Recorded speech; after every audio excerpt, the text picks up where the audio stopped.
Hi, welcome back to Future Past. And once again, we have a very interesting guest today. And you've already seen that it is Ish Anand. And for those of you who are not familiar with Ish Anand, he's been an entrepreneur, a board member, and cross border growth scale, and a thought leader in both growth and scale. And he operates across Asia, Africa, Middle East, obviously based out of India, but spent significant time in Middle East as well while operating across Africa, including. So what he does is what we will discuss because his journey comes from hospitality to reality to technology. So it's a very exciting journey, and we'll dive straight into the conversation and stay followed and subscribe to Future Fast. Ish, welcome to Future Fast, and thank you so much for agreeing to do this. Good morning, Nanju, and thank you very much for having me on your podcast. It's a pleasure. And, I look forward to sharing what I can, my experiences across the years and my journey. So really look forward to it. Thank you very much. Wonderful. Ish, so obviously you started with hospitality. Is that what you wanted to do, or was that just a accidental thing that you got into? It's a very interesting story. And I'm going to take a few minutes to try and give you that background. Please. I came from a family of um, people who had served the armed forces. So my dad was in the armed forces. And my grandfather, after partition, when he came back into India, he moved to a very small location in Himachal Pradesh, and he decided to settle down there. And from that was my paternal grandfather, and my maternal grandfather went into another small to medium-sized location in Madhya Pradesh, and he was again very prominent. So both my grandparents were very prominent people in society in their locations, very respectable people, who came with a lot of values and culture, and who did a lot of for society, from the time they moved there to the time they passed away. So both these families, both my grandparents actually went to a certain place after partition and stayed there until they passed away. So we, in our upbringing, we had a lot of values and a lot of culture that was ingrained in our system. And my dad being from the armed forces, there was a lot of discipline also. So, you had a culture of being disciplined, and you had a culture of being very clear and straight about what you wanted from life, how it was to be done, and what you needed to give back to society. So, armed forces kids are normally very grounded. Why? Because our parents had never seen a tremendous amount of money in their lives before. Armed forces was a great profession. They gave you a lot of facilities, unmatched facilities, but they never gave you great money. So, I grew up in that environment. I grew up in an environment where we had tremendous extracurriculars. We were exposed to some of the most amazing situations and environments, but never with a lot of money. So like every other kid, when you get to standard 10 and standard 11, you start thinking, hey, what is it that I want to do with my life? And I was very excited to go into the armed forces, but I wanted to fly. I didn't want to go into the Navy or into the ground land forces. I wanted to fly. And I wanted to be a fighter pilot. And I was all prepared. My last 2 years were spent in an army school. So I had the necessary grounding, the discipline, all my other colleagues giving the entrance exams. I was also preparing for it. And, you were physically through the grinder. So, I had exactly that same piece. And prior to that, I was in another boarding school where, once again, life was never easy. It was tough. It was up in the mountains, and living in the mountains and studying in the mountains, and it was tough. It was never easy. So I was always brought up with a lot of, what you call grit and determination. And um, uh, we had a motto in school. It was called "Never Give In," and that's a motto that I carry with me even today. Uh, if I have to do something, no matter what those circumstances are, that motto is there very clearly: never give in. Until you're not absolutely 100% down and out. There is that never give in. That's what remains at the back of my mind. But anyway, so I wanted to fly, and I gave exams, and I was supposed to go for the services selection board, etc.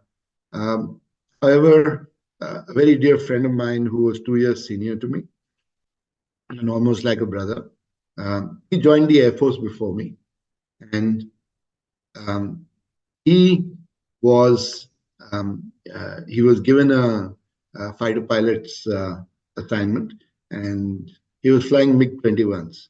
And in his first year of operations itself, he went and crashed, and never his you know his, uh, his remains were never found. So it was a tragic story. His mother then told me, he said, "Son, I don't want you to join the armed forces. It's a tricky situation to be in, but um, it's something that I had to seriously consider at that time, because parents are parents at the end of the day, and I'm an only child. So um, I decided. I said, okay, I will give up my love for flying, because the family doesn't want me to pursue that. But I said, on one condition: you let me do whatever else I want. So so so they had no option. And I had looked at various pieces. I had looked at legal profession. I had looked at hospitality. Uh, I gave all the usual, like most kids. I gave the entrance tests and everything, and you get your class 12 board exam results, and you want to kind of try and see which college you can get into. So from class 12 results, got a very good percentage. I was an art student. I was never a science student.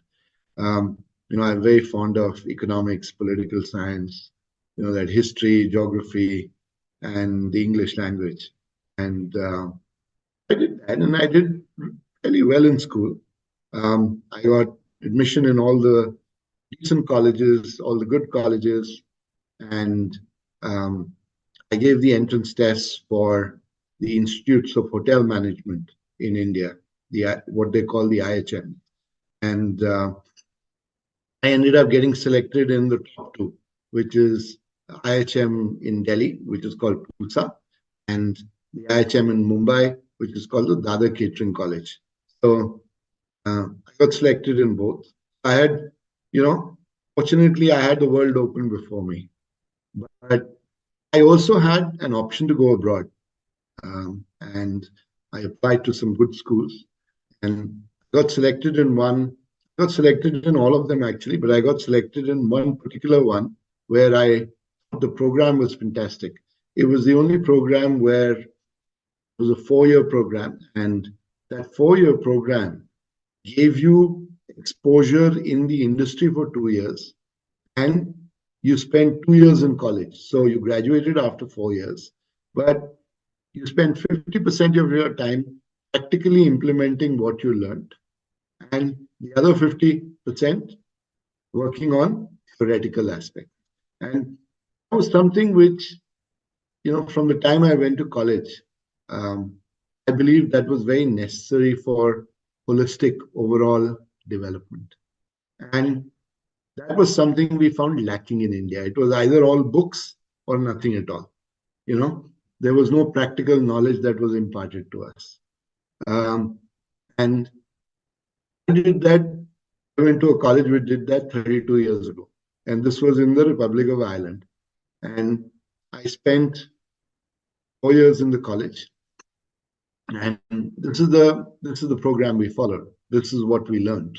So by the time we came out of the institution, we had an absolute real life scenario and environment to train and work in. So the practical aspects of business were very, very clearly understood. Now, if you look at it 32 years later, what does the current NEP tell you? The current national education policy tells you you have to have a mixture of theory and skill development. You have to have a mixture of theory and practical real life situation.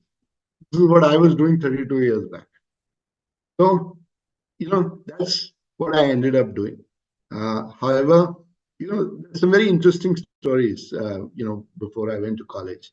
Like I said, the armed forces personnel were never very well paid. So my dad also sat me in front of him before we decided to go abroad. And he told me, he said, look, son, I'm an army officer and we have limited resources and we don't own our own businesses. I have a salary and that's how I make do.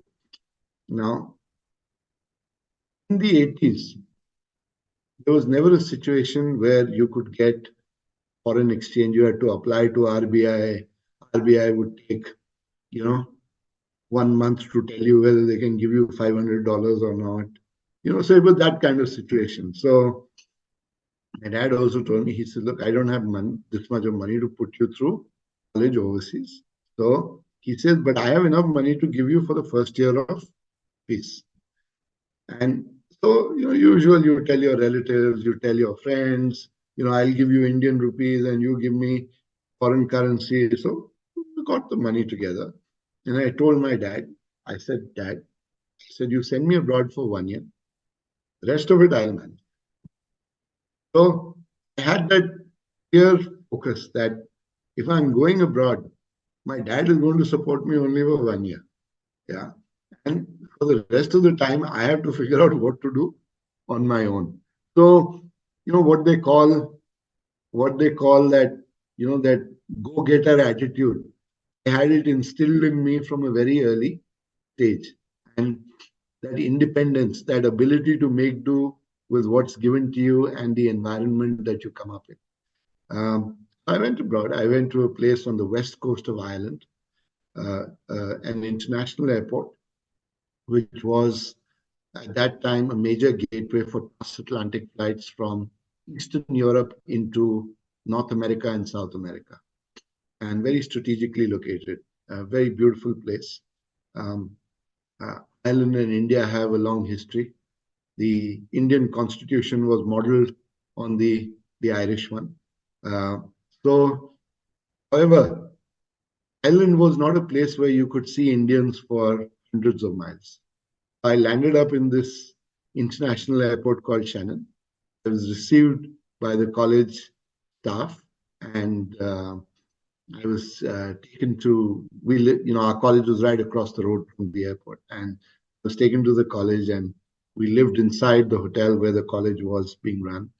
And I was given a room, and I was told, this is your home for the next 4 years. So I said, I looked around me, and Ireland was one of those places where for hours and hours and hours, you might not see a single guy on the road. Okay? It was that kind of place. So, and it rained 365 days a year. So it was what I call baptism with fire. I landed up in a place where I actually did not see a single Indian for about 8 months. And I was the only dark-skinned person in my entire college. So you can imagine what I thought. I said, where have I landed myself in?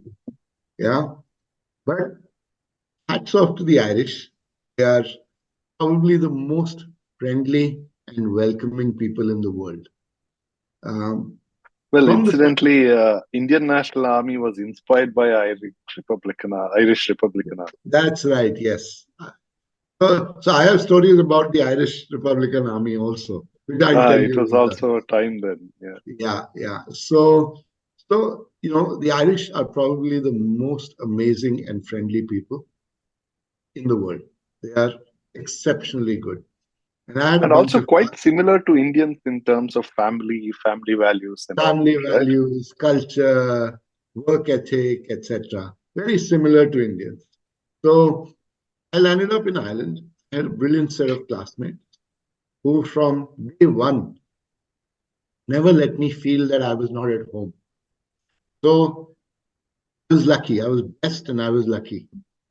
And uh, the college was absolutely outstanding. The college was one of those places which was ranked amongst the topmost hotel schools in the world. And it was a privilege to be in that college. And I always tell people that whatever I know today or whatever I've done today, if I hadn't got that grounding, it would never have happened because they put us through the ringer. It was not easy. Uh, I don't know if you can even imagine that the pass out rate in the college um, was no more than 60%. Why? Because the training and what they put you through was so tough that people would just pop out. So uh, we were put through that tough environment and tough system from day one. And that's how I grew up. I grew up in school that way, armed forces life that way. You moved with your dad to various different locations. You lived in cantonments. You got to go to areas which were never accessible to other people. You got to go to areas near the border. You got to see, across the border, the armed forces, how they do, But what were they. there opportunity for you to earn for yourself? Because Yeah. obviously that was So a need for you, right, at that time? yeah, it was a need for me. Yeah. So I went to college and we we got into the usual academic routine and etc. But we were allowed to go and work in the evening. So you had to go and find a job for yourself. So I was one of those guys who found a job for myself. And I was paid a princely sum of £7 for the evening with a dinner thrown in and a taxi pickup and drop from the place where I lived and, drop back to. So I worked there and I still remember that establishment. Um, it was an award-winning restaurant. And 4 months after I joined it, they were reviewed in the newspaper and my name was there. My name came up in the newspaper. So my boss in the establishment was so happy that he said, no longer £7, I'll give you £9 from now.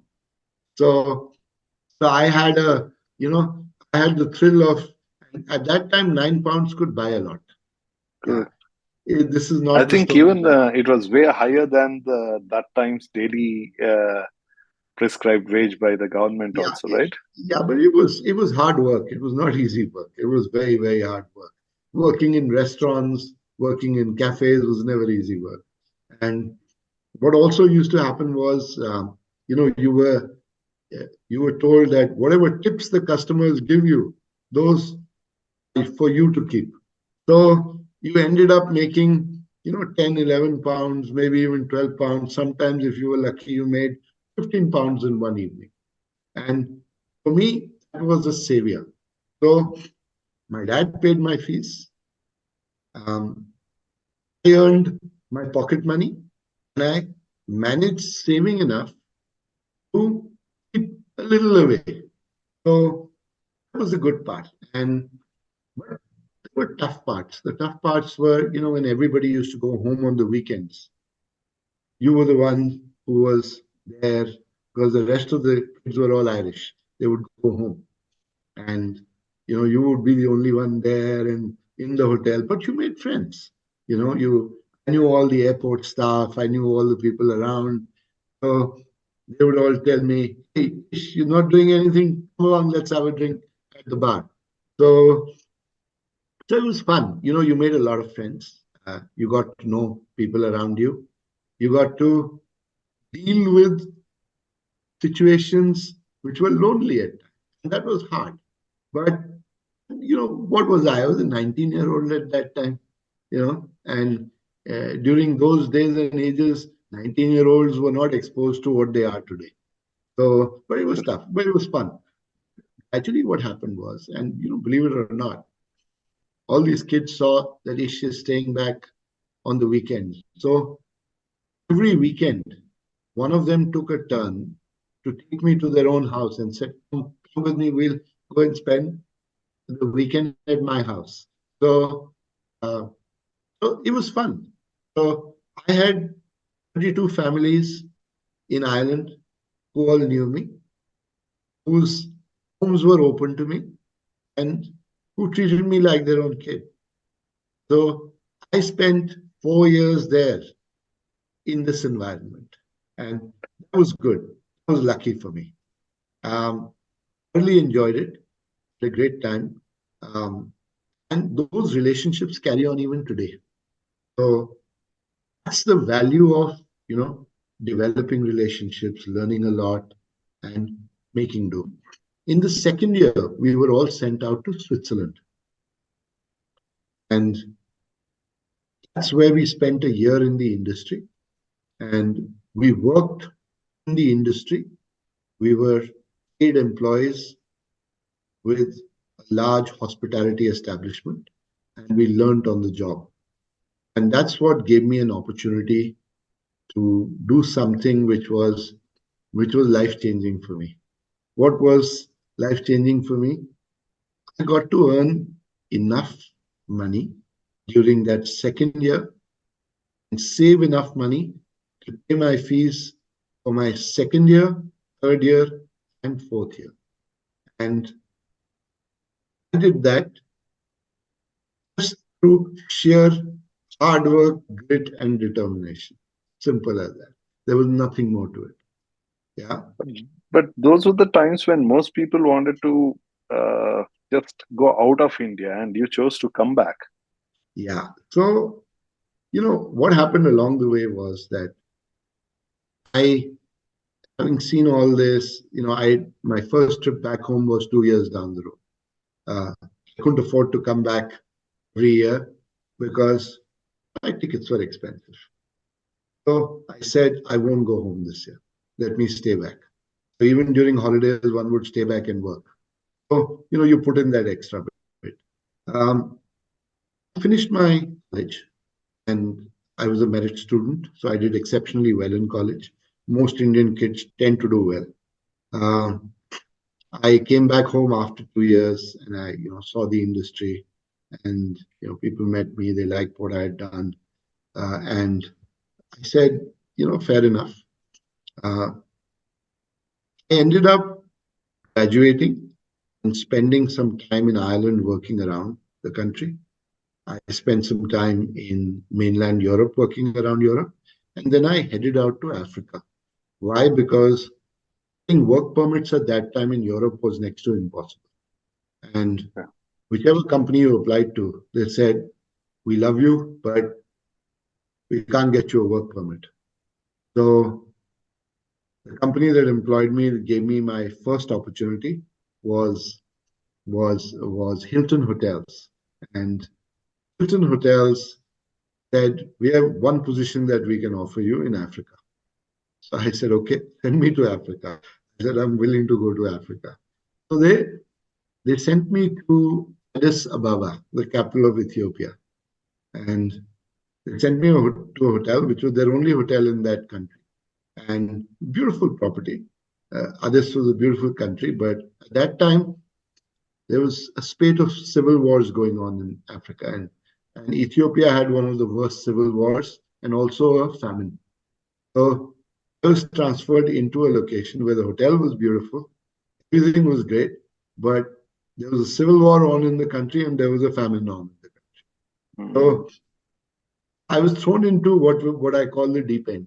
And it was in doing with what I had experienced in my previous years. Always working in situations and environments where it was tough, but you had to make do. So I ended up going into Ethiopia. I worked there. We ran the hotel successfully, but about 8 months down the road, the rebel forces attacked Addis, and I was one of the guys who was in Addis at that time. So um, we could not attack the hotel, but there was actual. I've been witness to ammunition dumps blowing up in front of me. I've been witness to hand-to-hand combat, street fighting. Uh, with and I've also seen, my shock and horror. I saw child soldiers. You only hear about them in newspapers, books, and movies. I've actually seen 8-year-olds, 9-year-olds in battle on the streets. So I've actually seen that firsthand. So it was quite an experience.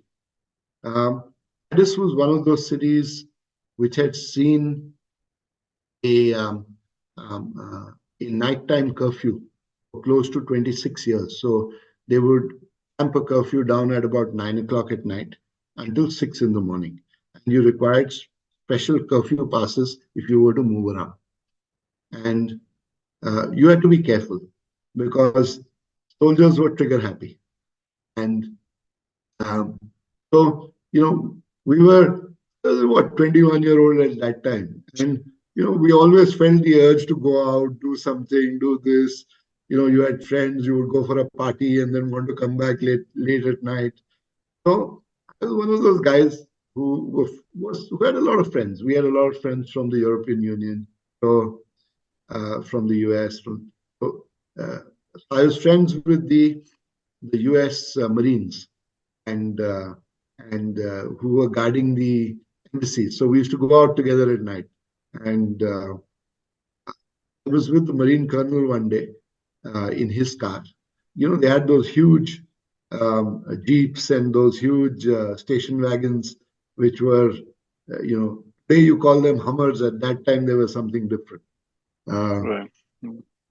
um, and we used to go out in those, and we used to come back late at night. And he used to drop me to the hotel and then go back to the embassy. And during one such trips, he the soldiers, he had, these guys have their information, they have their intelligence.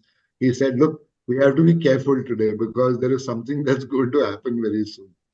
So we were out and about, coming back late at night after a party, and uh, there was a roadblock in front, and we were asked to stop. And these guys are trained to figure out when trouble is likely to happen. So he he ended up telling me, put your head between your knees and just bend down. He says, because I'm going to go through this roadblock. Sure enough, the soldiers were actually shooting at us.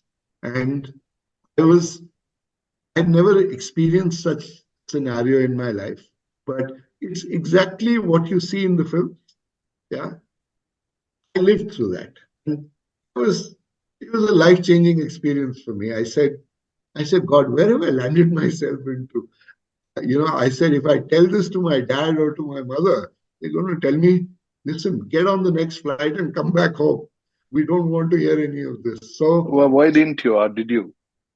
look, as a 21-year-old, uh, if This you've experienced it, thrill. if you experienced it and you lived through it,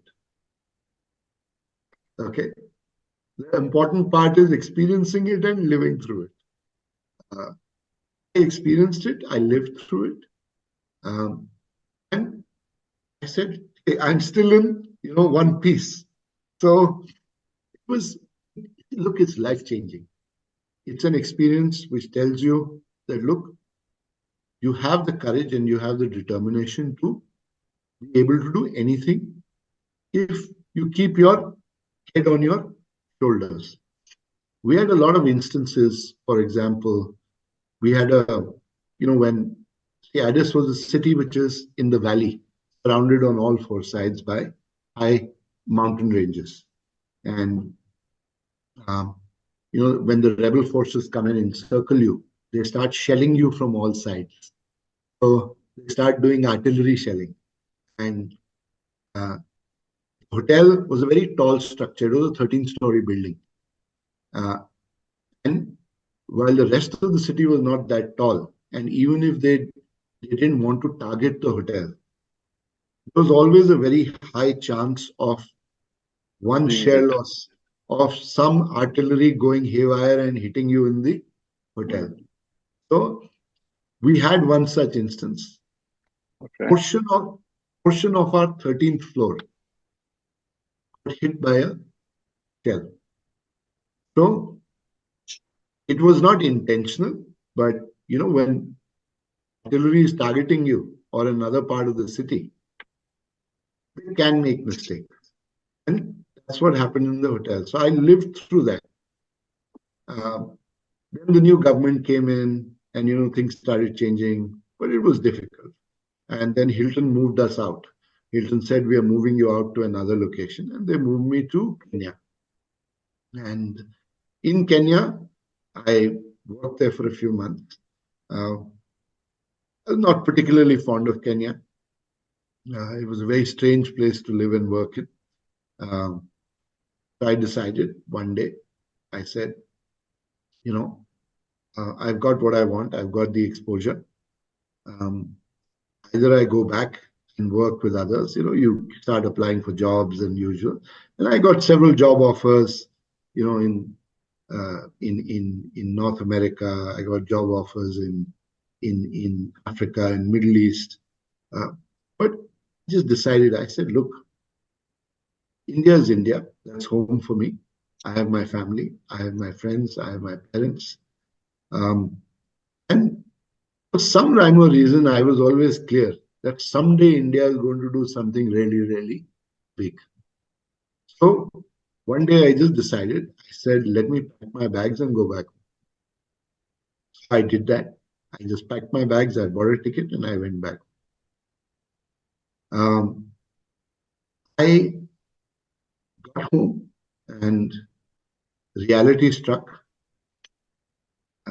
where it was never that easy to get the right kind of job that you wanted. It was never easy to go out into the industry and say, I'm educated in Europe, I've done this, I've done that. They said, so what if you're educated in Europe? Yeah, that was the answer I got. So they said, you need to prove yourself.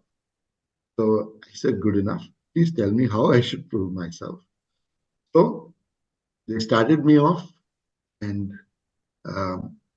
once I got into the industry, I started my first assignment in Delhi. And I worked in Delhi and I was able to prove myself. I was able to stand apart from the rest of the crowd. And, then the industry just opened up. And, I got to pick and choose the assignments that I wanted to do. And the first assignment I got was one of the most exciting things that was happening in India at that time.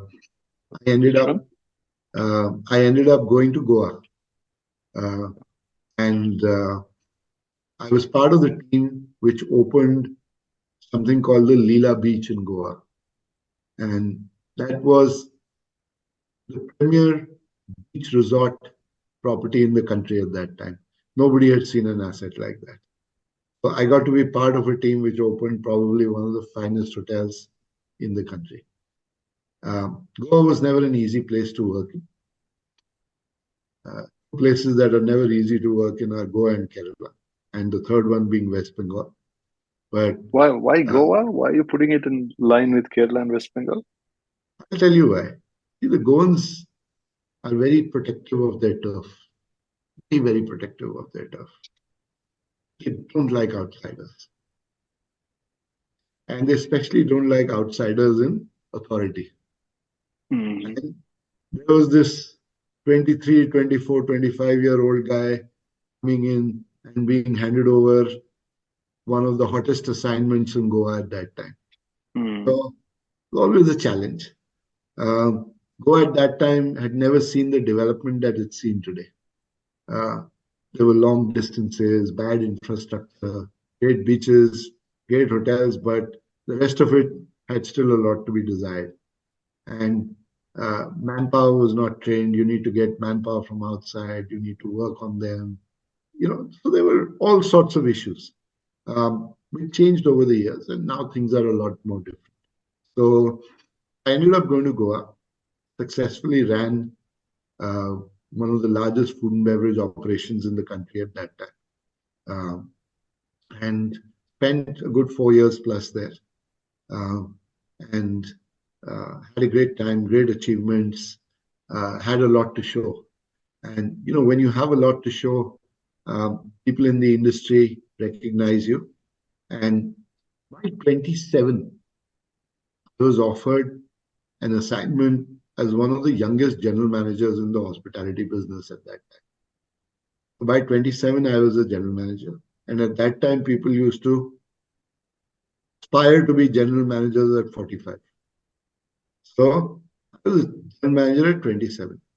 And I ended up moving to Bangalore. And I worked for a chain in Bangalore, global hotel chain, Choice Hotels. And they had a portfolio of brands. And we were bringing them into India. They worked to establish their first assets in the south of the country. So I had a zero-sum game to work from. So Bangalore was the place where I was based. I ended up being part of teams which built 3 hotels in Bangalore.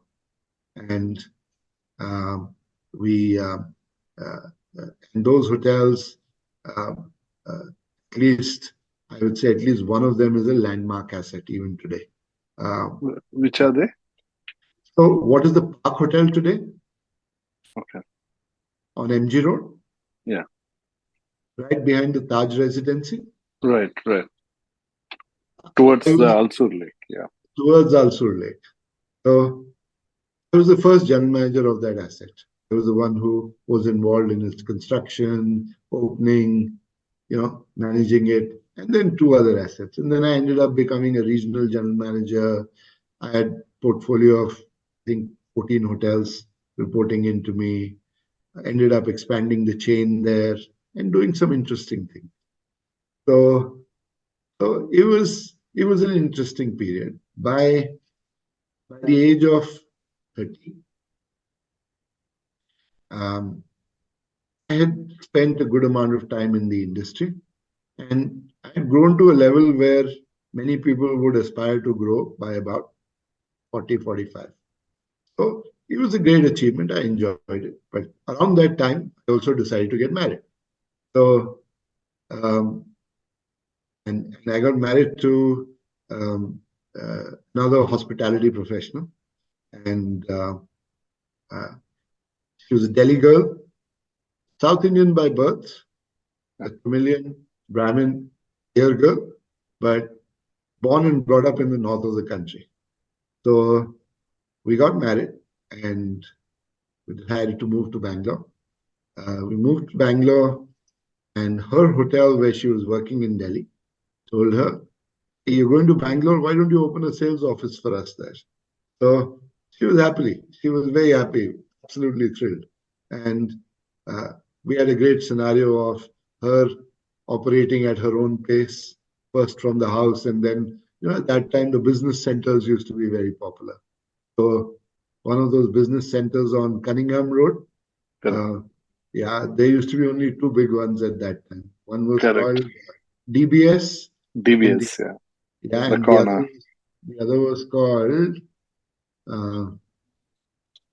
Golden Square? I think so. So she set up her office in DBS, and she operated from there, and I used to go to the hotel. So we had a great life. So I ended up doing that. But that was also the time in the late 90s, mid to late 90s, when Bangalore was seeing a tech boom. And, around 97, 98, around that time, a lot of plans were being made to build Bangalore as the next Silicon Valley, etc. So the Tatas, the government of Singapore, and KIADB, which is the Karnataka Industrial Areas Development Board, decided to come together and do a joint venture. So what you see today as ITPL Whitefield is joint venture between those three people. The equity structure has changed over the years, but Whitefield at that time was retirement homes and jungle. There was nothing else over there. And you could only have a motorable road up to probably Brookfield, and on one side, and Boroka gases on the other. So that was the only thing you could see. And beyond that, it was all dirt roads. So I had the CEO of ITPL, who was a Singaporean gentleman who knew me, and he was one of my so-called potential clients in the hospitality business. And he met me and he said, "Ish, what are you doing today?" I said, "As usual, work." He says, "Why don't you come along with me? Let me take you to Whitefield." I had no idea what his objective of taking me to Whitefield was, but I still decided. I said, "Yeah, he's a client." I said, "Let me sit down with him in the car and let him take me to Whitefield." So he took me to Whitefield. He showed me probably what was the largest open pit I had seen in my entire life, because ITPL was built on a 70-acre piece of land. And the first three buildings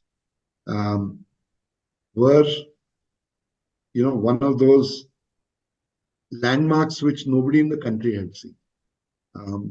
And this was about, first three buildings were about 3.2 million square feet of space. And it was huge. Nobody had seen such large office spaces in India at that time. That to such high-tech one. And to build 3.2 million square feet high-rise, you had to dig deep into the ground. So the first thing I saw when I went to Whitefield was, open pit and excavation happening to depths that I'd never seen before in my life. So that's what my first exposure of Whitefield was. And then the ECC Construction Group. That was the company that was doing the construction for ITPL. And we got in there. He showed me the place. He showed me the model. And I said, "Are you sure you can build this here?" He said, "I'm not sure you'll be able to build this." I said, "It's hard for me to believe." But having known and dealt with the Singaporeans for some time, I was confident of one thing, that if they were confident that they could do it, then I knew it could be done. Because they were perfectionists. They knew what they were doing. They had, that kind of background and culture. So he showed me and he said, "My objective of bringing you here was to show you this place. Try and understand if you want to come and work for us." I said, "Listen, I'm not an engineer. I don't understand technology. I run hotels. Yeah, that's my business." He said, "Let me tell you one thing in life." And that's something that still goes on with me and carries through with me. He says, hoteliers are probably one of the best and most adaptable people you can work with, or who can work in any business around the world. Other than being a doctor, you could probably end up doing anything else in the world. I said, "Why? Why do you say that?" He says, "Look, you deal with people, you deal with systems, you deal with processes, you deal with crisis. You know how to handle situations better than anybody else does. And a hotel is like a ship where there is machinery, there are people, there are problems, you have something different happening every day. You're doing new projects, you're doing this, you're doing that, you have fuel issues, you have electricity issues, you have water supply issues." He says, "My belief is that people around the world require management skills and people handling skills. He says, if you have those two skills, he says, there's no industry you can't work in. And that's something that shaped my life to a very large extent. So I ended up joining Whitefield, ITPL. I headed one particular division for them, and amazing experience. We built the park, we commissioned it, we brought in the who's who of the tech business from around the world into the park. And that exposure for me was absolutely mind-blowing and amazing. Unbelievable exposure. The kind of things that I got to do there, I could never ever have imagined I would do them anywhere else in the world. We had the who's who of Indian corporate life. At that time, it was Mr. Ratan Tata, Mr. Krishna Kumar, Mr. Azim Premji, the usual, Mr. Narayan Murthy, and, Infosys was just coming up at that time. So these were the usual people. Then we had the usual prime ministers. Everybody wanted to come see it.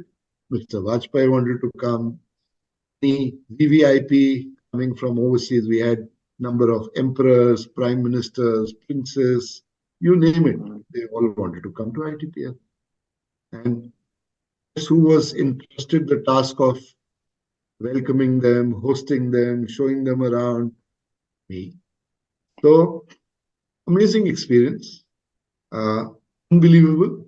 The facilities we created, the activity we created. So if you really look back a number of years, you look back into the early 2000s, Whitefield was not a place that people would go to, but Whitefield became a destination after that. And it became a destination only because ITPL came. Correct. The first facility to come up there was ITPL. Then a lot of other things came up. The second thing that came up was the EPIP Park. Then the big Satya Sai Baba Hospital. Those were some of the first landmark assets that came up in Whitefield. Yeah. Other than that, there was virtually nothing. Beyond Boruka gases, there was many factory, and then there was Satya Sai Baba's ashram deep in Whitefield, which was like any other peaceful, serene location. Not the case anymore. So once ITPL came up, a lot started happening. I did that for about 5 odd years. We also got involved in Tidal Park in Chennai, which we helped build, and various other interesting projects. At that stage, I'd been exposed to tech, and I knew how tech companies operated. I knew all their CEOs. I knew a lot of people in the business. Unfortunately, I had to move out of Bangalore and ended up moving back to Delhi. And, again, looking around what to do. I got introduced to 3 people, one very interesting gentleman and 2 other people. Came from a financial services background. And all 3? One of them, yes. One of them partly, and the other was a pure play entrepreneur. More a real estate and that kind of a background. And the gentleman who came from a financial services background, he had just exited his last company, and he was an authority in the banking space. He was the guy who brought in the first credit card swipe machine into India. I got introduced to him. He had just exited a company called Venture Infotech Equifax. Those were the guys who brought in the first credit card swipe machine into India. And his background was, he was the guy who launched the first Indian homegrown credit card, which was Bob Card, Bank of Baroda credit card. Oh, that was the first? It was the first one. Oh, okay. Yeah. First homegrown credit card. Okay, first Indian bank. Yeah, okay. Absolutely. So got introduced to him, and he said that, Ish, I want to start my next business, this, that. What are you doing these days? I said, I'm doing nothing. I'm looking for a job. So he says, why do you want to work for somebody else? Let's start something on our own. I said, listen, I come from a family where nobody has done business. We've all worked for other people, and we've done well at that. And if I tell my parents that I'm going to start my own business, they'll probably throw me out of the house. So he said, no, no, you try, you talk to them. So despite my father telling me don't do it, I said, I am going to become an entrepreneur. And And what was it that you were supposed to bring money as well to start the venture? no, no, I was supposed to bring expertise. He was more, he was in his Your mid, operations expertise is what was to be brought in. I was the youngest person on the team. So Okay. I was expected to do all the running around. Yeah. I was expected to run the company on a day-on-day basis. And the rest was supposed to do strategy, bring the money, you know, the outward face. I was the inside, they were the outside. Right. And we decided to do that. We decided to set up an IT-enabled services company, what used to be at that time called business process outsourcing. Right. Yeah. BPO was Yes. it was So regarded as the next big thing. next big thing. Correct. So we got into what the next big thing was, and we started with our first contract of 20 people, and our focus was we would do 50% domestic business Started off in Delhi. in Delhi itself. Yeah.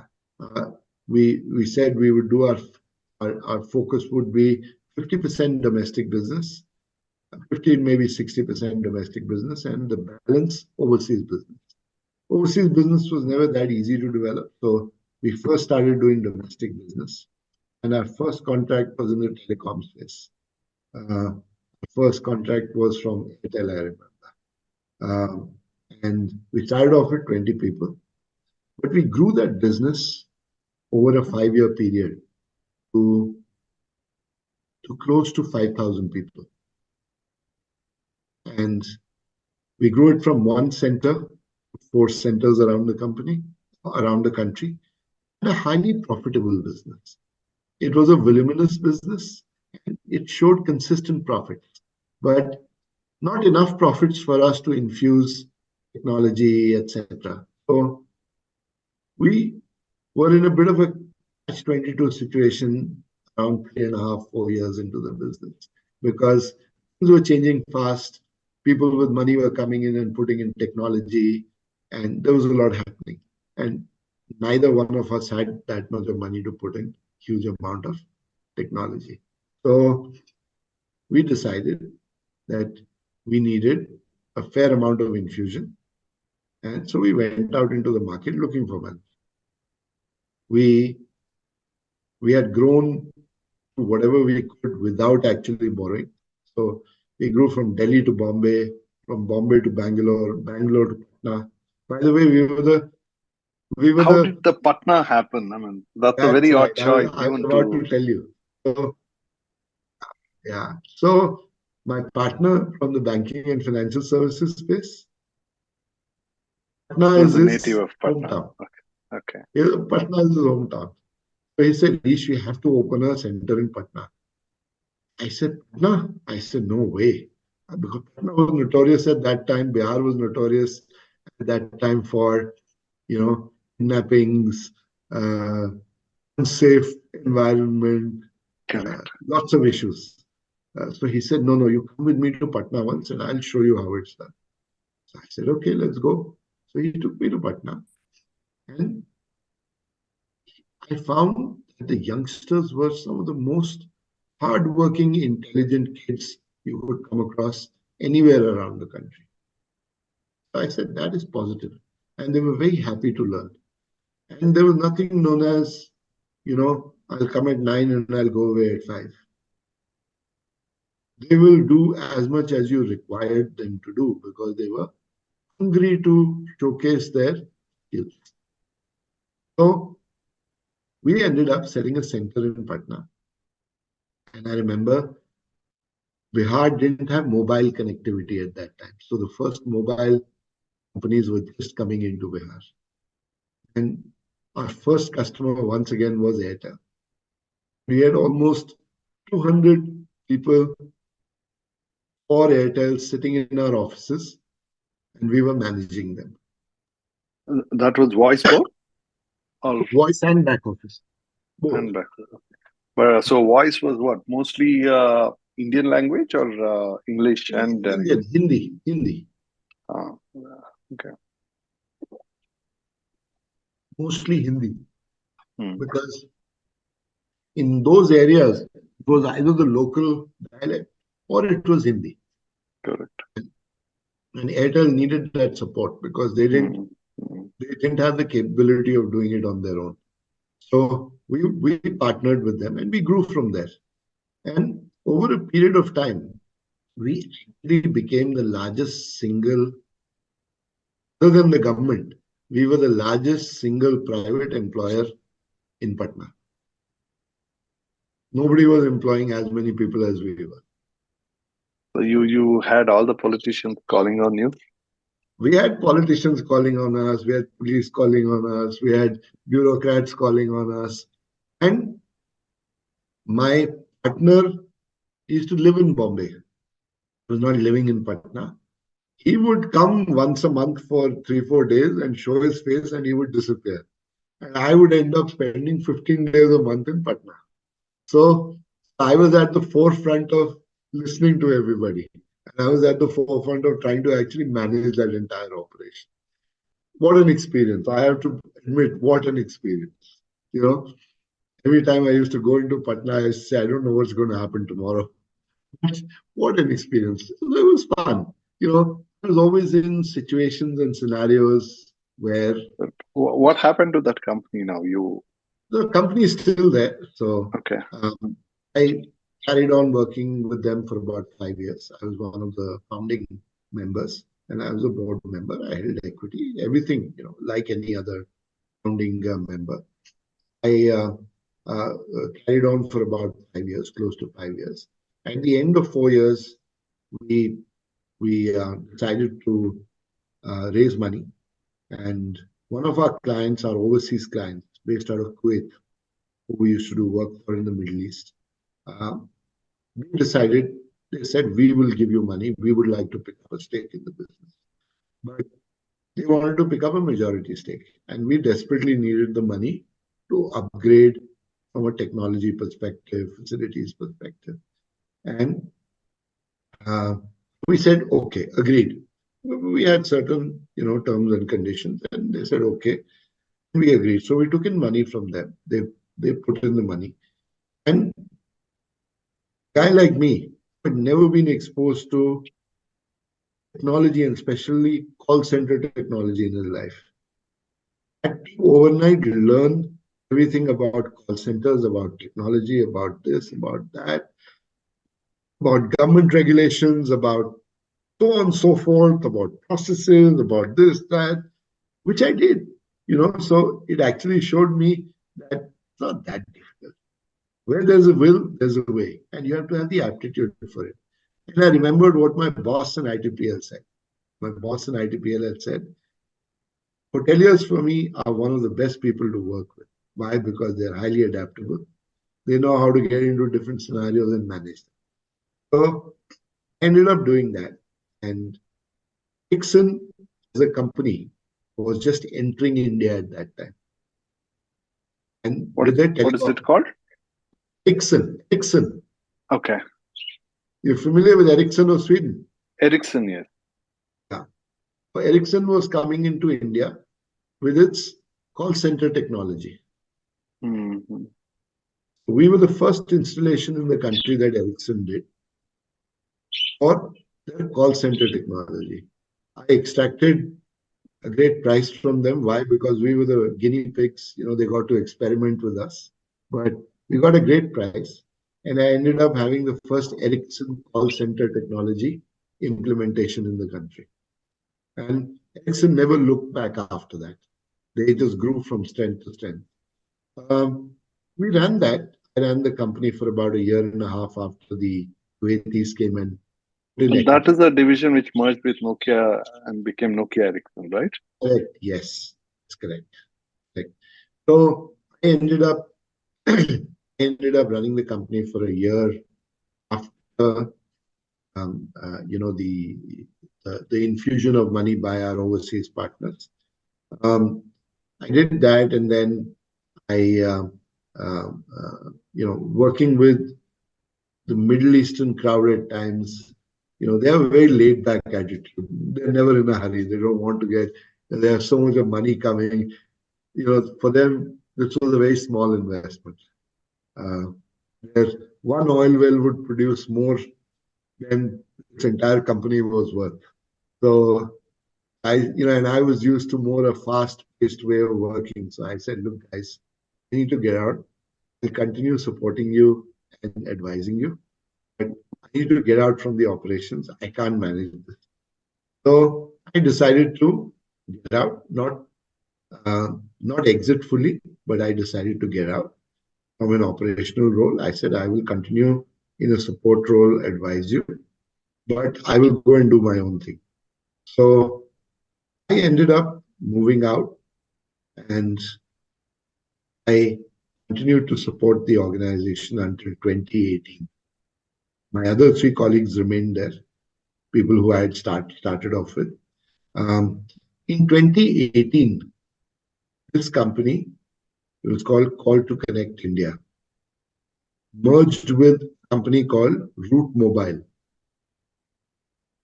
And Route Mobile is today listed on the stock exchange. It's one of the hottest stocks on the stock exchange these days. So Route Mobile was a very small company, and Call to Connect had the numbers. We merged Call to Connect with Route Mobile, and the joint entity was called Route Mobile, and then it went to a listing. So I, at that stage, had to move out because there were new promoters, everything else. So I actually came out of the organization whole and soul around 2017, 2018. So long association with them.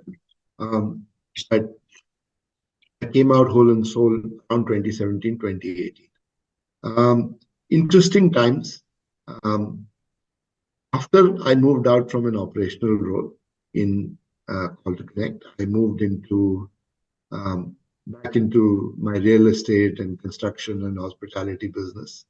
And I ironically ended up joining what is today known as Indiabulls Real Estate.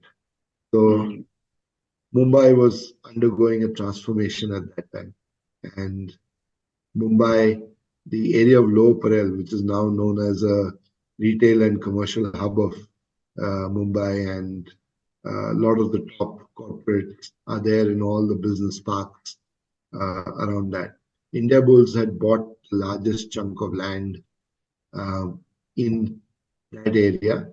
They had bought about 13 acres, and they were, building some of the most finest office spaces in the city of Mumbai. I was involved as the chief marketing officer of Indiabulls Real Estate, and we were the first guys in the market to come out with some extremely high-end commercial office spaces.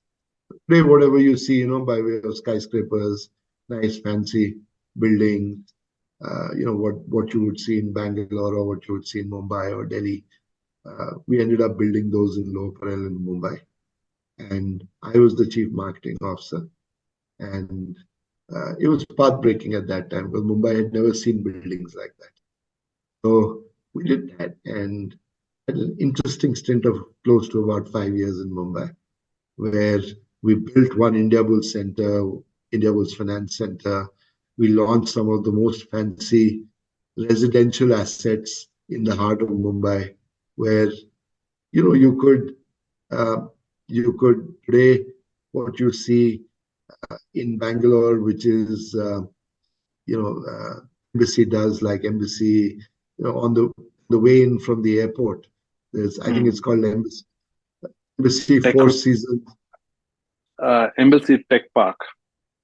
Yeah, Embassy Tech Park is there, but when you come in from the airport into the city, before Makery Circle on your left-hand side. Oh, the new airport. Yeah. Okay. Yeah, This is Embassy Tech Park is near that intermediate ring road to near the old correct, airport. Yeah. correct. So, where Oh, it's luxury was, actually all over the country. I mean, all over the city. Embassy is everywhere. yeah. So we built stuff like that, some really, really fancy real estate. And we were able to sell it at obnoxious prices. You know, at that time, thinking you could get an under construction real estate asset close to, our starting prices were 25,000 rupees a square foot, which was at that time unheard of. Yeah, So, is your transitioning into sales is purely from a point of being, uh, uh, you know, one that what you told me in the very beginning, that go-getter spirit, or or is it that pure operations person? Because sales is such an you know intuitively operations. So in fact, many people, many companies, businesses hire salespeople to run operations, because if you are a good salesperson, you're good at managing process. So is it that your sales transition came from the process side? Because usually, process people come from sales side. So your thing inverted. Is yeah. that how it So, happened? so,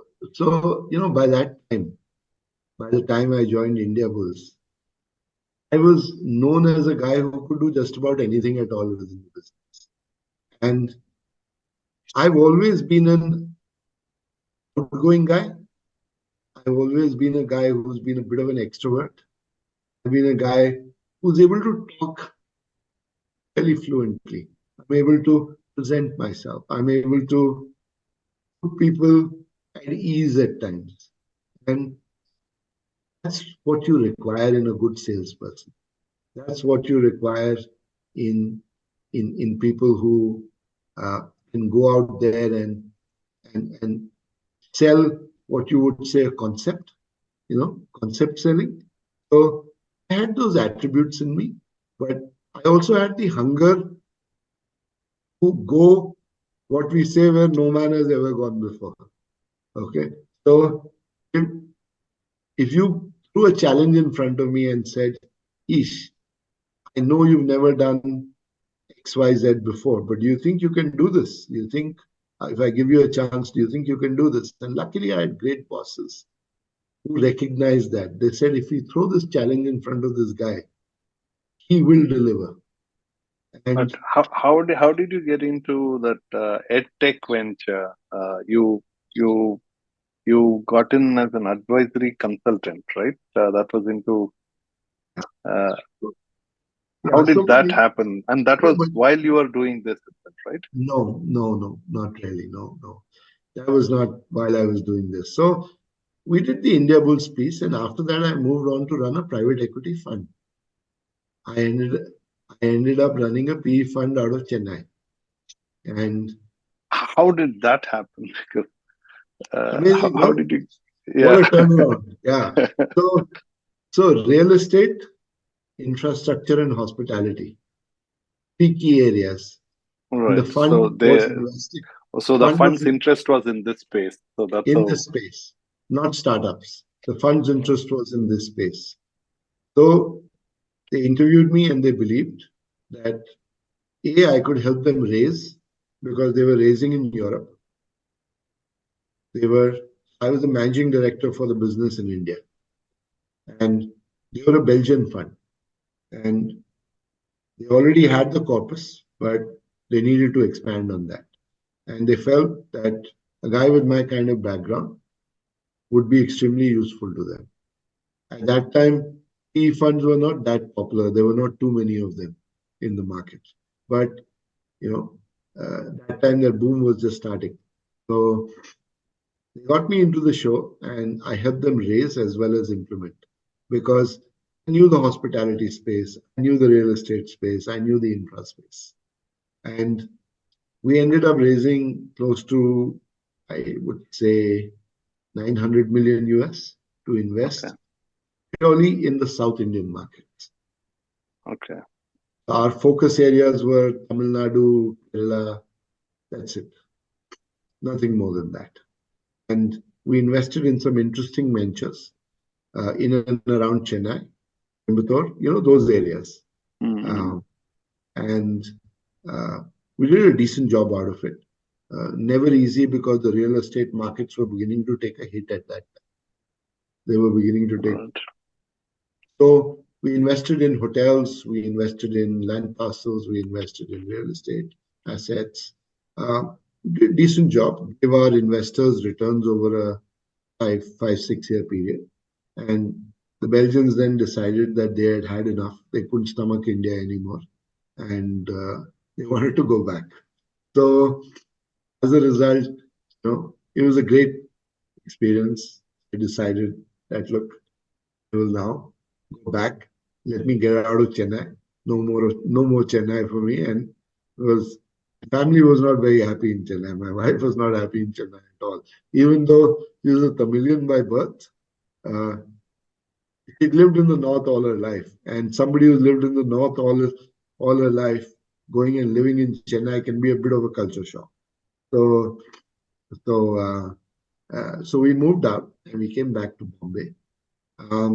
In Mumbai, I once again said, look, enough of working for other people. Let me do something entrepreneurial. So, I set up 2, 3 small pieces of business, and I, kind of started exploring. At the end of the day, you have to have the kitchen fires burning all the time. So you keep doing something or the other until you, kind of get into a niche or a groove that you feel comfortable with. So I explored for a few months, had some great work that I did with certain companies who knew me and who knew what my background was, and old relationships. So I had a great time for about 8 months, probably 9 months. And then I had this thought process and brainwave that the next big thing is going to be in startups and small and medium enterprises. So that was my first entry into the startup and small and medium enterprise space.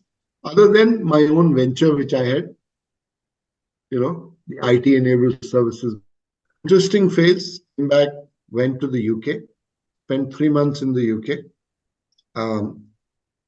Did a tie-up with a company in the UK that was a leader in the small and medium enterprise business consulting space.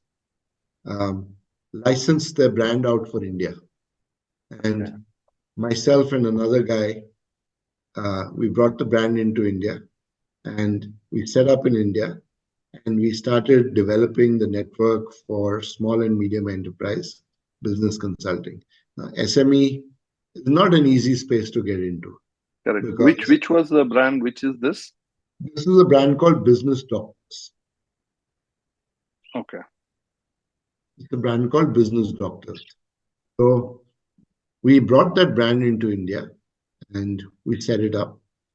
And that brand focused on consulting and implementation for small and medium enterprises. So we were there in the market to do everything from processes to setting up systems to sales to technology to funding to you name it. And we were there to do that for SMEs. But unlike what a Big Four, a Deloitte, or a EY or a PwC KPMG. Yeah. would do, where it would be focused more on report writing, advisory, etc. Our focus was more on implementation because that is where small and medium enterprises need the maximum amount of help. And that is what we focused on. So we built, Right. we were very clear we wanted to keep a very asset-light organization. We didn't want it to be asset heavy. You started it from Delhi. I was based out of Delhi. Okay. I was based out of a combination of Mumbai, Delhi, and Bangalore, 3 places. Okay. And this colleague of mine was based in Ahmedabad. So between us, we set up the infrastructure. Um, we started, the model was to keep it asset light and to enroll partners across the country. We identified, professional organizations. It Okay, could be, like a typical consulting firm or a law firm model. yes, like a typical consulting firm or a law firm kind of model. So we built that model, but with a focus on small and medium enterprises. Right.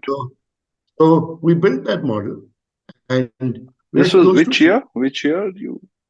this was, I'll tell you, this was 2000 and this was around 2008, um, um, Fantastic. around 8, 9, around that time. Okay. That's That that when, that was the time I was running a uh, HR outsourcing and a analytics venture. okay. So that Okay. was also the time when SMEs and startups were beginning to percolate into the country.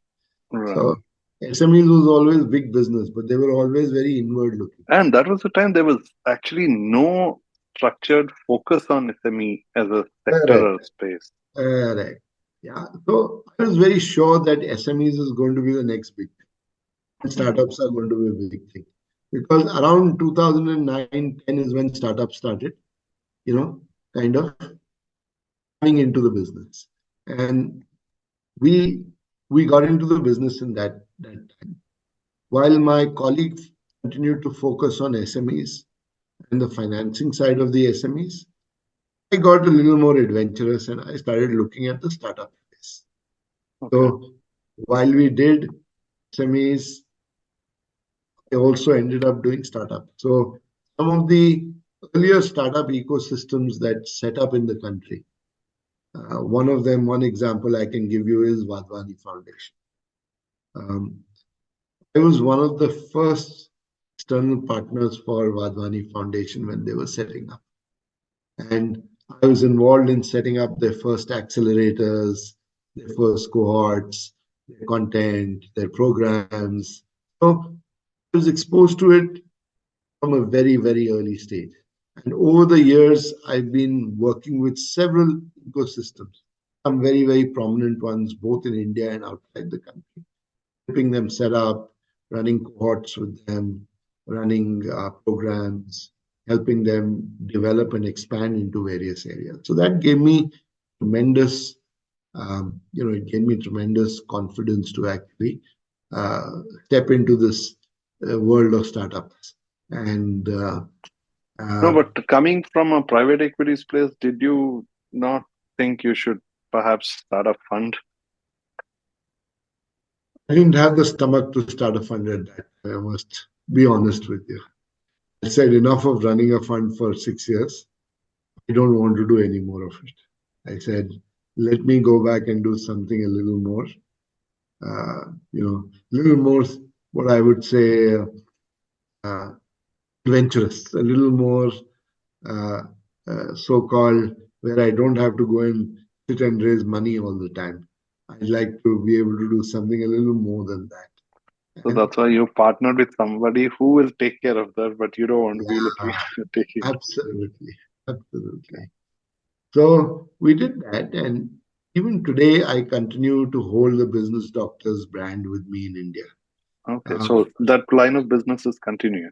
it continues, but today that line of business runs on autopilot. Mm. Yeah, Well, I think today, perhaps more than ever before, it is most needed. yeah, Uh, and Though, of course, there are a lot of industry bodies focused at yeah, uh, SMEs. Perhaps you've interacted with most of those guys in your journey. yeah. So a lot of these bodies, initially, we only helped them with a lot of their ideation, a lot of setting up, etc. We were called on to do a lot of this. So our client list used to read like the who's who of the business. Mm.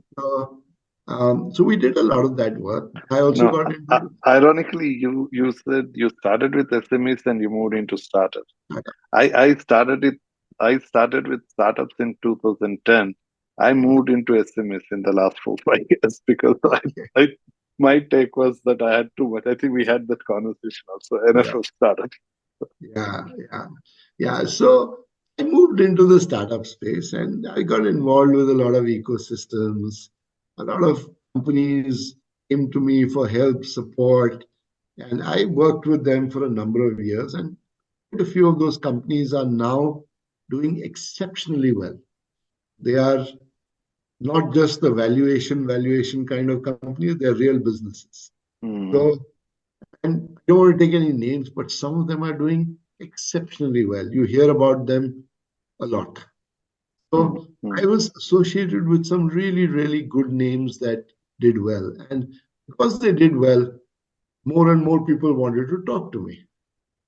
I never sold myself. More and more people wanted to talk to me.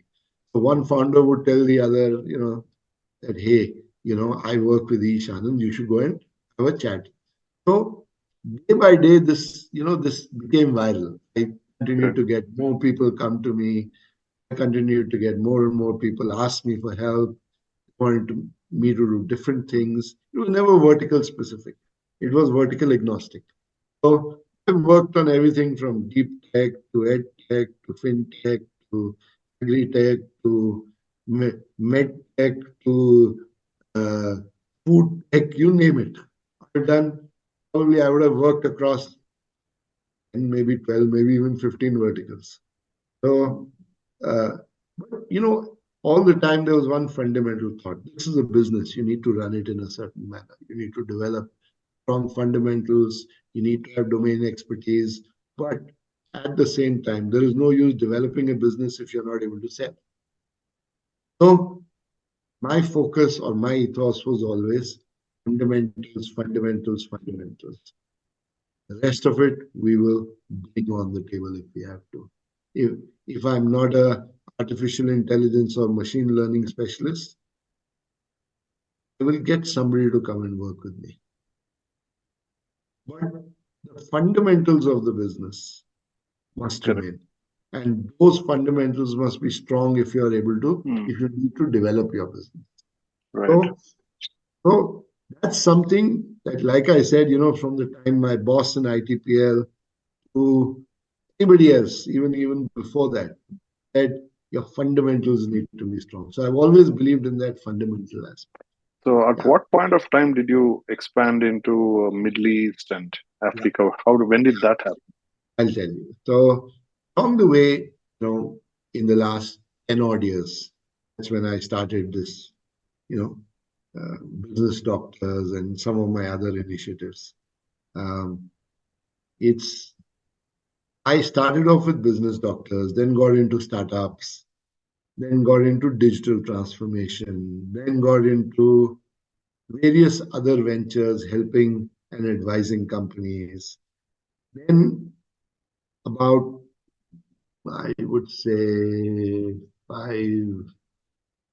probably about 7 years back, we realized that my son, who's 23 now, very talented tennis player, and he was playing tennis in Bombay, and when I was there, and um, his interest for the game just grew, and he's very passionate about it. And every time you ask him, "What do you want to do in life?" he says, "I want to be a tennis player." I said, "Okay, I know you want to be a tennis player, but what do you want to do in life?" You know, he says, "Dad, I want to be a tennis player." I said, "God," then I understood what he's trying to tell me. He says, "I don't want to work in any traditional working environment like you're working, but Yeah, I want to be a tennis player. I want to be a sportsman." And you know how a the culture, professional tennis player. yes. So, how the culture in India was that, the moment No, you but tell I'm it, just curious, how easy or difficult was it for you and your wife to say, okay, he can, we'll support him to be a professional tennis player? It's not a normal ne- thing to do. never easy, let me tell you. Yeah. So, So so how did you when he cope with told, that? when he told us this, first they were shocked. But one of those guys who said, I was a risk taker all my life. So all my moves were never simple and straightforward. There was a lot of risk taking involved. Yeah. So I told him, I said, why do you want to do this? He says, this is what I want to do in life. I said, do you know that if you don't get to the top of the ladder, this is not how you can make a living. And that stage, where he was about, I think he was about 12, 14, maybe 14. He tells me, he says, why do you think I can't be the number one player? I said, good. I like this. This is the right attitude. I said, if you believe you can be the number one player and you're willing to work for it, I said, as a dad, I'm willing to support you. And that was the time when I told my wife, I said, this guy will go somewhere. And I said, we have to support him. But, my wife has been a topper all her life. She's got 2 master's degrees, etc., etc. So, that ambition is always, my son should Give a also. plan B of academic. Yes. So, but she freaked out. She said, no way. So I said, look, calm down. I said, he's a good player. He's only 12 years of age right now. I said, you have to give him an opportunity. I said, we're not stopping study, but this is what he wants to do in life. And if he has to do it, we have to give him the right inputs. Now, luckily, a lot of my close friends are professional tennis players and they've represented the country. So some of the top guys you hear about in the names, in the news, the Mahesh Bhupatis, the Rohan Bopannas, the Sania Mirzas, they're all known to me very well. And, Mahesh came and saw him one day playing. Okay. And I asked Mahesh to come and see, whether he has the potential or not. So Mahesh saw him and Mahesh said, this kid has good potential. He runs some Yeah, training. yeah. So he had a chain of academies. Oh, And chain, is it? Okay. yeah, he had some 30 odd at one time. Wow. Okay. Yeah. I thought it was only Bangalore. So. No. That's his father's. Oh, is it? Yeah, that's Dr. Bhupatis. Okay. Oh, I thought it was he's No. His father wouldn't let him come anywhere near that place. oh, okay. His father used to tell him, you don't know how to run a business. It's especially a tennis school. You may be a good tennis player, but you don't know how to run one. So Mahesh watched him and said that he's got great potential. He says you may want to, if he wants to do something, you may want to, look at training him in a very different way. So he went to Mahesh's academy in Bombay. He played there, he trained there. And we saw him winning a few tournaments, this, that. So I said, high time we get him into something where he will really learn and where he will become, he will aspire to go in the right direction. Because as a youngster, I've played 3 sports up to national level: squash, sailing, and boxing. Oh. But at our time, the moment you told parents you want to do sports, they would say, gone, no question at all. So, I told my son, I said, and he's our only child. I said, we'll take a risk, we'll take you train, but you have to show the passion. Don't expect your dad to just keep sitting and saying, Mera beta khel lega, mera beta khel lega. So you have to actually show that entire potential. You have to show that entire energy and strength to make it happen. You have to have the passion to make it happen. You have to work hard to make it happen. So this is exactly what he did. We moved him to Cochin to train at Mahesh Bhupati's Advanced Academy. Mahesh Bhupati has an advanced academy in Cochin. And I took him there once. got the coach to take a look at him. Coach said, good. Then the question of arranging for schools, etc., and who will go to Cochin with him. Ultimately, I was sitting and working in Bombay, and my wife and my son, we decided that they will move to Cochin. So my wife and son ended up moving to Cochin, setting up house for 5 years. They lived there. I got him admission in a school which luckily belonged to one of my friends, and um, they gave him the freedom and support to develop as a sports person. They would bring him to school only for 3 hours a day, and the rest of the time he actually spent on the tennis courts. He used to exercise and play tennis for close to probably 6 hours a day, 6, 7 hours a day. That was his day used to start at 5 o'clock in the morning. And he spent 5 years living, training, working out of Kochi and studying. And for those 5 years, you could see how passionate the kid was about the game and how passionate he was that he wanted to make it big in the tennis world. So I gave him my wholehearted support. My wife put in her wholehearted support because at the end of the day, she moved with him to Cochin. She had to look after him. She had to work. A sports person's life is not easy. Diet, schedules, you've got to cope up with your studies.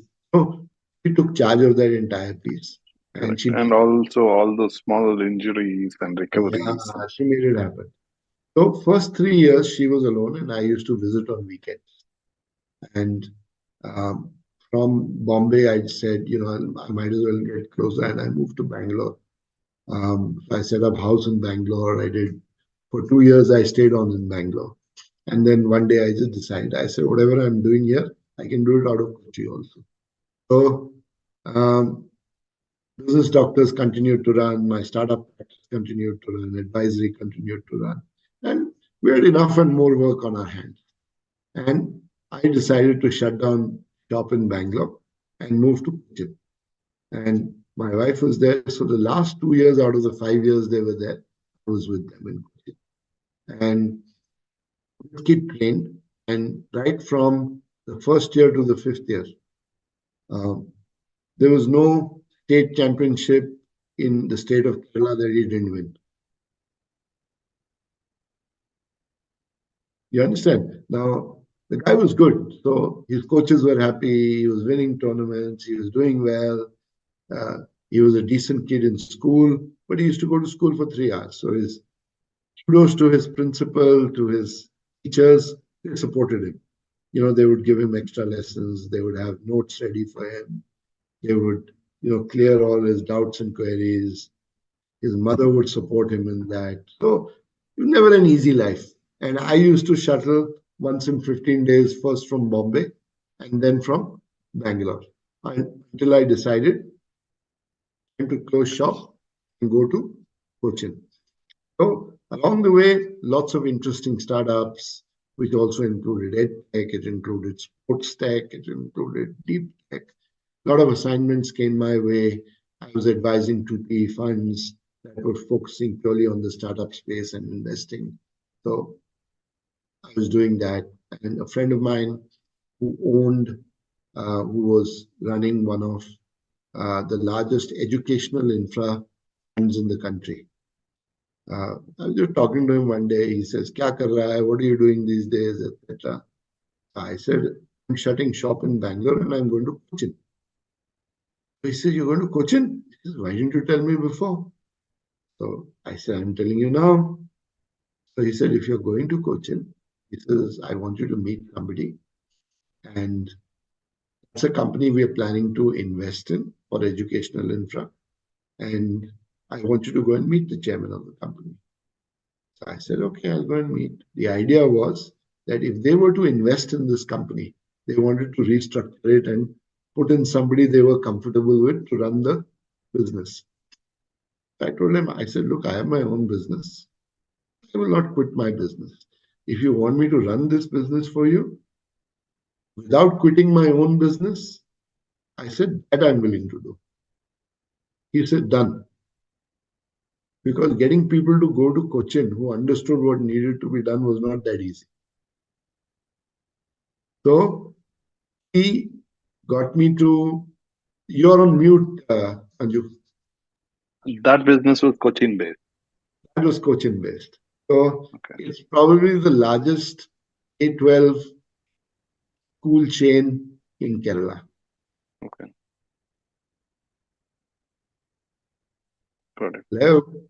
Yeah. It's a company called Choice, Choice. Right. Choice is a diversified conglomerate, but they are very Hmm. big in education also. Hmm. So I ended up becoming the de facto chief executive of the Choice Foundation, which ran 11 campuses, 8 smaller campuses of feeder schools, and 3 very, very large campuses. Hmm. And those campuses were the primary one, the flagship one was in Cochin. The second one is in a place called Truvalla near Kottayam. And the third one was in Calicut. So, first school was up and running. The second and third schools, I started from a project stage and took them to completion. And put that entire piece together, restructure the business so that, private equity and funds could come in. Because the education business is a very peculiar thing. It's supposed to be not for profit. Yeah. So you have to understand how to make profit out of the education business. So I ended up doing that entire structure, expanding the business, and kind of getting it up to scratch, um, and operating from Cochin. So I used to do all my work out of Cochin, all my commitments, my assignments. I used to do them from Cochin until 2019 when we had to come back to Delhi, where my father-in-law was not keeping too well and he passed away. So we decided to come back to Delhi. And at that stage, my son had done his class 12 and we were looking at, what next. So he was getting ready to give us the usual GMAT and GRE and the TOEFL and, stuff like that. So, looking for college admission for him. Both my in-laws are in Delhi and my parents were also in Delhi. So ultimately we came back and my father-in-law passed away in 2019. So from 2019 onwards, we've been in Delhi. And Delhi is home. My parents live here. We have a house here. So, it's been last 4 5 years I've been based out of Delhi. Um, where when I came back to Delhi once again, was in a position to start expanding our business doctors business, was in a position to do more on the startup side. There were a lot of people who wanted me to look at digital transformation. So I always had my hands full. There was never a dull day. And had enough and more assignments from around the country, working with SMEs, working with larger, with organizations, with real estate, with infrastructure, with startups, with I was involved in various different ecosystems. And had a there's a saying, your network is your net worth. Yeah. So I'm a believer in that. I have survived for 32 years with my network. Never a dull day in my life. And I built my network. I built my capability and expertise based on what my network has asked. Yeah. And there are certain things where you have a God-given talent. You're able to grasp fast. So it was never a problem for me to grasp new businesses and new industries and match them with what actually should be done. Yeah. Yeah. Well, So people do say network is net worth, and I do know a lot of people who have a lot of network, but it does not really reflect the net worth. So I've begun to, rather, this is what I believe that for one person to translate that network to net worth like you have done, you've been able to do it only because you've been able to bring value to your network, Correct. and only then the network is able to respond back with value to you, which becomes your net worth. Because a lot of Absolutely. people only seek, they don't give value. So I think that's where you've been so successful in That's transforming the network to network. so at the end of the day, if you don't give value, why should people come to you? It's Correct. as simple as that. So by the grace of God, touch wood, I have been able to deliver that value to whoever I've worked with. There has been some result at the end of the day. It's been tangible. People have seen what value this guy has brought to my business. And that's where I believe I differ um, from a lot of people in my own business. And I'm very happy to do that. So I've been building that in Delhi for many years. About, just before COVID, um, I had a chance meeting with two very interesting people, one in South Africa, one in the UK. And um, we decided to do a joint venture in the FinTech space. Mm. Uh, and we decided to look at what today is becoming one of the hottest topics in the market.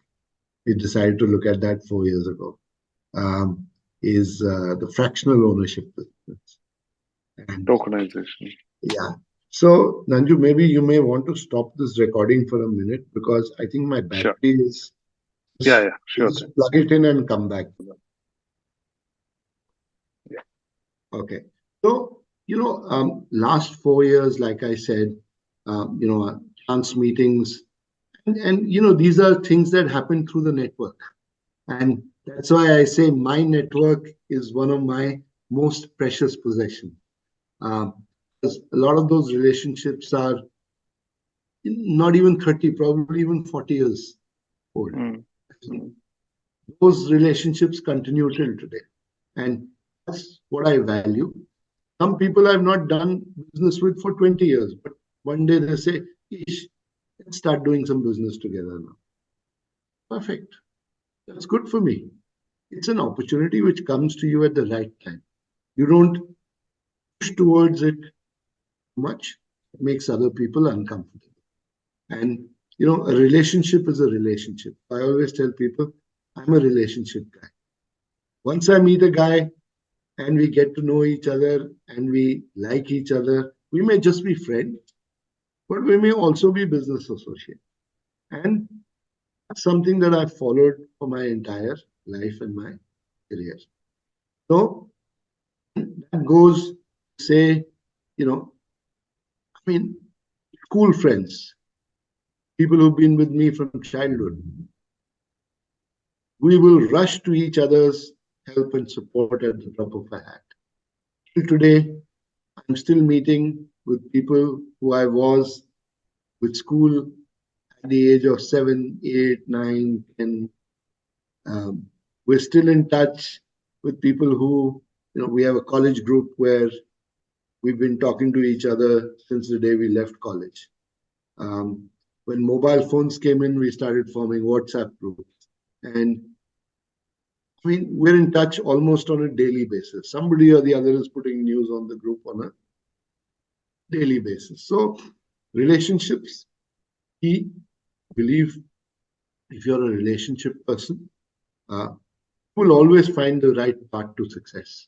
And I think in life, in career, no matter where you go, if you have the right relationships, you got to combine them with honesty, hard work,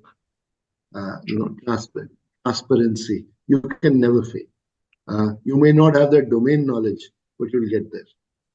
So, last 4 years, what I've done is I've focused more on just technology-centric businesses. Last 4 years, and that's been a transformation. So I've said any business that I do must have a technology component in it. If the business does not have a technology component, I don't want to do. I don't even want to touch it. Yeah, it may be very attractive. It may be something I've done in the past.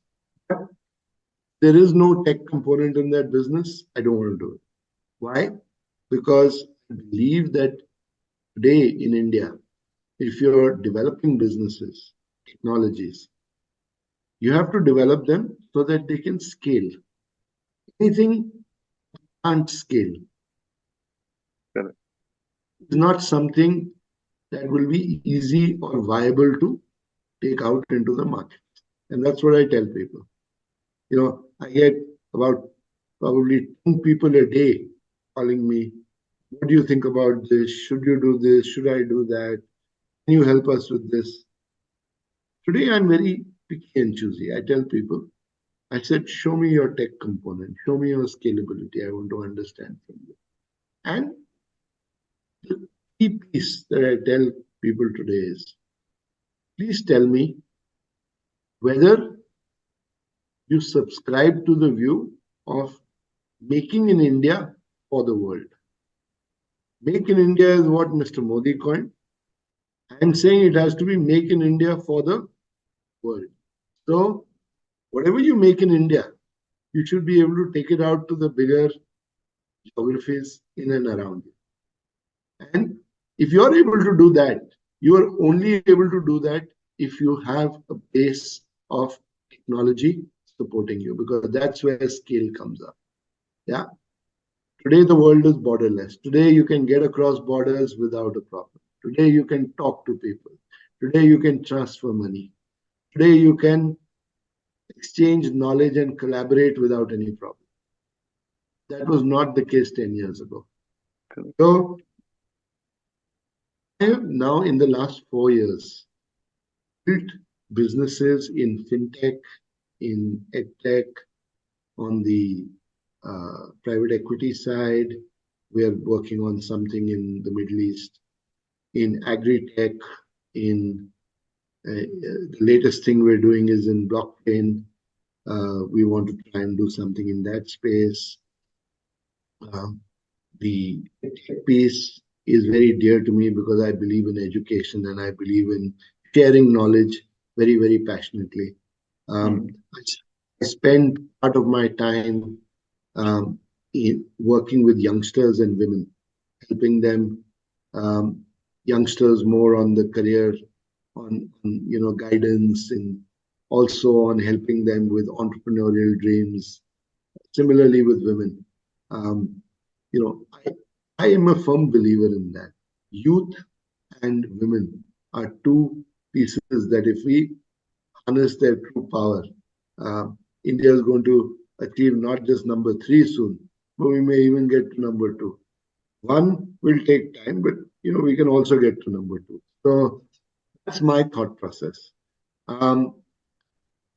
Consciously, over the last 2 years to 3 years, I've said earlier on I used to run everything out of India. Over the last 3 years, because of my network and because of the kind of businesses we got into, and because we wanted to achieve scale,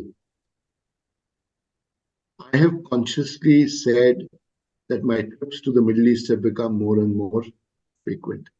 And about a year and a half back, between a year and a half, 2 years back, I decided that now's the time to take a plunge and actually open my own setup in the Middle East.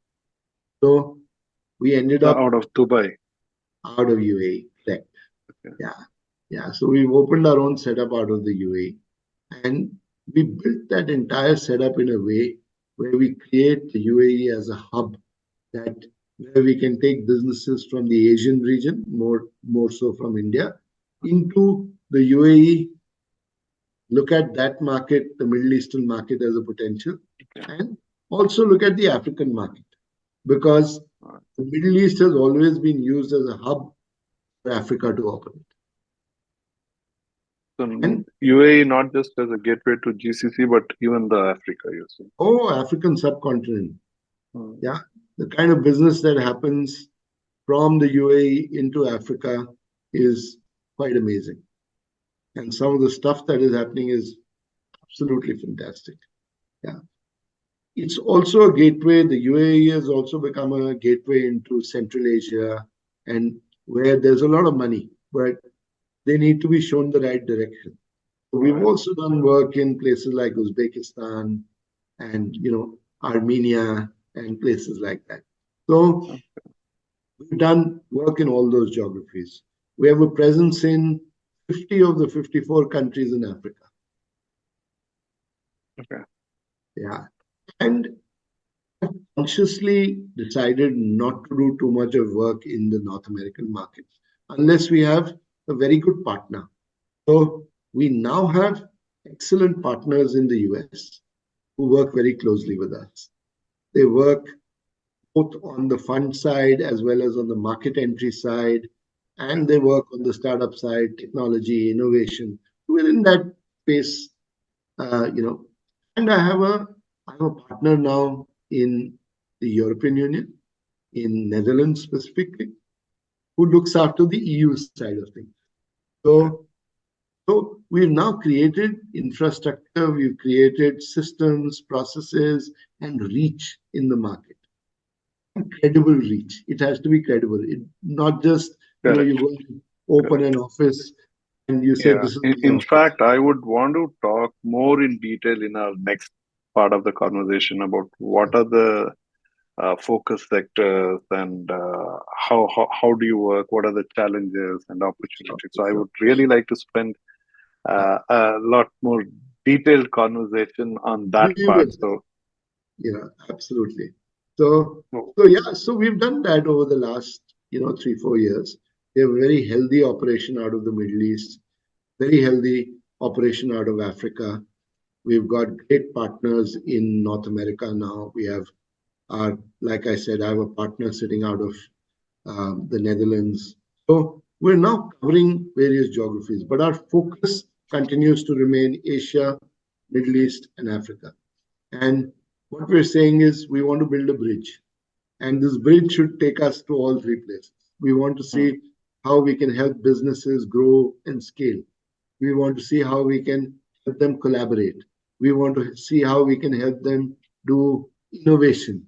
So hmm, we created ecosystems to back that up. So we hmm, have we have partnerships with accelerators. We have partnerships with fundraising. We are now working on our own funding setup out of DIFC in Dubai. So we're putting all that in place.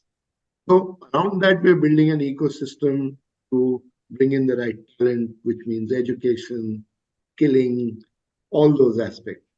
We're also working on cross-cultural exchanges. So I work with a couple of bodies which are very Indian diaspora driven in Middle East okay, and Africa. And okay, the Indian diaspora has traditionally done well in both these geographies. They've always stood out. And we work very closely with them. I actually sit on the board of one of those, the diaspora bodies. Um, in addition to that, one of my pastimes is see how I can get involved with educational institutions. So I sit on the advisory board of a couple of educational institutions, uh, and that's of great interest to me. And that's something in the longer term, I may want to even spend a little more time on that aspect, not in the short hmm, term, but more in the longer term. I have a couple of my own investments in startups who I help. I have my commitments, advisory board and board level commitments to a few companies. So, between my own businesses, advisory board commitments, and some work which I do on a pro bono basis, uh, life is busy. And um, the idea is to continuously look at something new that you can seed. So I'm no longer interested in running hands on all my businesses that I see. The way I see it is if there's a great idea, let me seed it, let me bring it up to a certain level, and let me put together a great set of youngsters to run it get that business off the ground. So, Yeah. just as an example, just yesterday, we've launched a new venture. Uh, that venture is in the diversity and inclusion space in India. So we want to see more women in boardrooms, and we want to see more women in the workplace. And I just brought in an organization which is based out of the UK, which is um, which is an authority on certification, training, advisory, and we've developed a very scientific methodology of how to measure diversity at the work. So Okay. it's an entire certification-led program, and uh, some of the most exceptional companies in the UK use it, and we believe this is the right time for them to come to India. So we've just soft launched that business yesterday in India, Oh, and wonderful. Congratulations. we're very bullish that we want to kind of take that out and roll it out across the corporate world, take it to governments, take it to various other stakeholders within the ecosystem. So we do interesting stuff like that. But what I'm doing alongside is I've got two young ladies, one here in India and one in the Middle East, who will work specifically on this project. And I will only take a back seat and help them run this business. So over a period of time, once they feel they are ready and I feel they are ready and our partners feel they are ready, they will be the ones running this business, not me. Yeah, I will only act as a support system. And one of the things that I've also done is everybody who works with me is a stakeholder in my business. So we've kept aside sweat equity for everybody. We've said, here is your salary, but whether you want it or not, I want to give you sweat equity so that you become accountable for what you do. So that's the kind of business we believe in building. Uh, you know, so we look at opportunity, we look at very interesting things to do. We look at, do we have the right kind of resource set to put on the table and build this? Another venture that I partner with a Europe-based entity is in the ESG and sustainability space. So I have bring a company into the Middle East, which is a world leader in ESG and sustainability education and training. And they develop solutions with. Which company is that? This is a company called 50 Shades Greener. Okay. Yeah, it's called 50 Shades Greener. It's based out of the Republic of Ireland and founded by a lady during COVID. And she's one of the top 10 service providers in the world right now in this business. And I partner with her for Middle East and India. So we've seeded that business in one of the top educational institutions in the Middle East.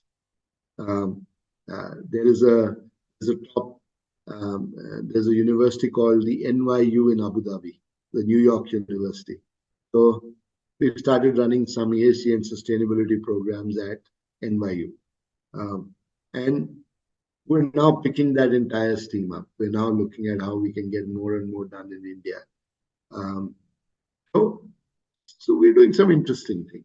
All these businesses are not those which will yield results on day one, but they require a lot of effort. But once they catch on, then sky is the limit. So, for example, the ESG and sustainability business, we actually brought in two of the top global certification bodies to partner with us. For ESG and sustainability, we partner with the United Nations University out of Costa Rica. So all our programs are backed up by certification through the United Nations. And also with, I'm sure you're familiar with a UK-based certifying body called City and Guilds. So we have certification partnership with both those. Oh, So, wonderful. so these are the kind of things we do. These are, once you seed them and they pick up steam and you're doing a good job, money will come, financials will come. But you're doing the right thing, you're doing qualitative, and you're doing something which is sustainable well into the future. Not an easy task, but it's happening. And that's what I do. Um, I'm my son is now, last 3.5 years he's been in Barcelona. He trains out of Barcelona. He plays tennis and is aspiring to be a professional tennis player. Hopefully, 2024 or early 2025. Uh, if all goes well, and I touch wood, and I always say I touch wood like this, is he should get there. So, uh, you know, this is what life is all about for me. Uh, I'm, I enjoy um, spending time with friends whenever I get time. Uh, but I have partners across the world with whom I keep chatting till all hours of the day and night. That's that's what life is all about for me. So Wonderful. I was up till 2 in the morning chatting with some of my partners in the US. Um, because we launched the business yesterday, this diversity and inclusion certification business. We launched it yesterday. There were calls coming, there were messages coming.